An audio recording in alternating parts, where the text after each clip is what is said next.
სეუს სტუდენტური მოძრაობა 62 დღის განმავლობაში უწყვეტად იმყოფებოდა სეუს ტერიტორიაზე, უნივერსიტეტში და აპროტესტებდა დღევანდელ მიმდინარე მოვლენებს. ჩვენ მთავარი მოთხოვნა უნივერსიტეტში იყო, რა თქმა უნდა, ხელახალი არჩევნები და პატიმრების განთავისუფლება, მაგრამ ასევე იყო უნივერსიტეტის მიმართ უშუალოდ ირაკლი მიმინაშვილის მიმართ სოლიდარობის გამოცხადება.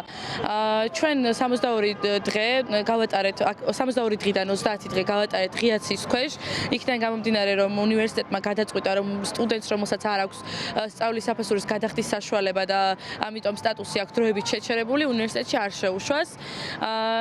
გუშინ უკვე როდესაც ჩვენ ვიხილეთ, რომ ფონდები, რომლებიც ჩვენ სტუდენტებს და ჩვეულებრივ მოქალაქეებს ეხმარებოდნენ თუნდაც საცხოვრებელი მინიმუმით თანხის სახით, ან ჯარიმების გადახდაში, ან სტუდენტური გადასახადის გადახდაში, ეს ფონდები რომ დააყადაღეს, სეუს სტუდენტურმა მოძრაობამ მიიღო გადაწყვეტილება, რომ გადმოსულიყო ეს პროტესტი უკვე უშუალოდ რუსთაველზე 24 საათის განმავლობაში. ვინაიდან ჩვენ უკვე დასაკარგი აღარაფერი აღარ გვაქვს. ასევე მინდა ვახსენო ისიც, რომ სტუდენტები მხოლოდ ამით არ ვჩერდებით, ასევე 4 შაბათს 19 საათზე, 19 მარტს განათლების სამინისტროსთან ვიწყებთ კიდევ ახალ საპროტესტო კერას, საიდანაც ვისაუბრებთ განათლების უშუალოდ პრობლემებზე.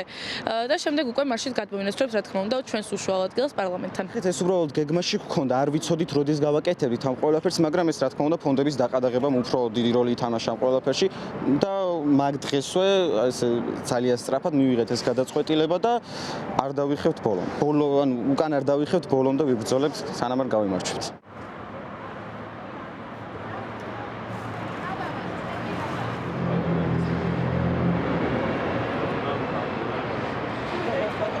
რეალურად ამ ბრძოლაში ყველა ერთად ვართ და არ აქვს მნიშვნელობა, როდის რა დაიგეგმება და ვინ რა გადაწყვეტილებას მიიღებს.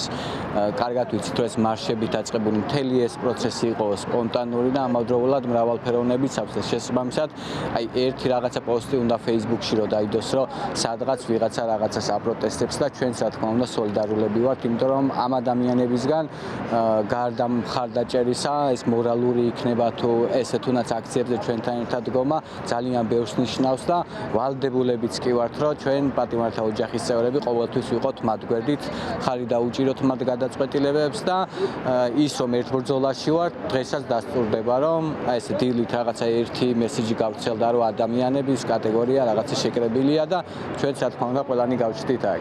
მინდა რომ გამოვხატო რაღაც სოლიდარობა სტუდენტების მიმართ. რა ვიცი, უკვე აღარ ვიცი რა ვთქვა, იმიტომ რომ ვფიქრობ, რომ ეს ყველაფერი არის ჩვეულებრივი ტერორი. ტერორი, იქ ფონდებს აყადაღებენ, სახლებში ვარდებიან ჭყრეკვით. რა ვიცი, სუნთქვის საშუალება უნდათ, რომ გადაგვიკეტონ და რა ვიცი, არავის არ ეშინია, არც ჯარიმების, არც დაჭერების. აი რაღა უნდა მოხდეს, მეტი მე არ ვიცი, ხა შეიძლება ფსიქიატრიულები გახსნან, რომ ნარკომანობა დაგვაბრალონ და იქ შეყვარონ სულ ყველა. არ ვიცი, აი ყველაფერზე მიდიან და მე ვფიქრობ, რომ ეს არის ომი საკუთარი ხალხის წინააღმდეგ.